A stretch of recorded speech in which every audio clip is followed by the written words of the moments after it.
حرام رشتہ شروع میں حرام جیسا محسوس نہیں ہوتا. میسیجز اچھے لگتے ہیں، اٹینشن اچھی لگتی ہے، راتوں کو دیر تک باتیں کرنا اچھا لگتا ہے. پھر انسان سوچتا ہے اگر مجھے اس انسان کے ساتھ اتنا سکون مل رہا ہے تو پھر یہ غلط کیسے ہو سکتا ہے. لیکن یہاں ہم ایک بہت بڑی غلطی کر دیتے ہیں. جو چیز ہمیں اچھی محسوس ہو ضروری نہیں کہ وہ اللہ کے قریب بھی اچھی ہو. اسی لیے قرآن نے صرف زنا سے نہیں، زنا کے قریب بھی مت جاؤ. یعنی آپ غور کیجئے، اللہ نے صرف آخری منزل سے نہیں روکا، اس منزل تک لے جانے والے راستے سے بھی روکا. اور نبی صلی اللہ علیہ وسلم نے زنا کے بارے میں فرمایا جب بندہ زنا کرتا ہے تو اس وقت اس سے ایمان نکل جاتا ہے، اور جب وہ اس کام کو چھوڑ دیتا ہے تو ایمان واپس آ جاتا ہے.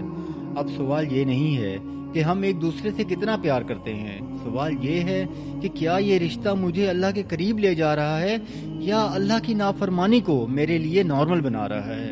اگر کسی رشتے کو زندہ رکھنے کے لیے اللہ سے چھپانا پڑ رہا ہے تو شاید آپ کو اس رشتے کو نہیں، اپنے دل کو بچانے کی ضرورت ہے.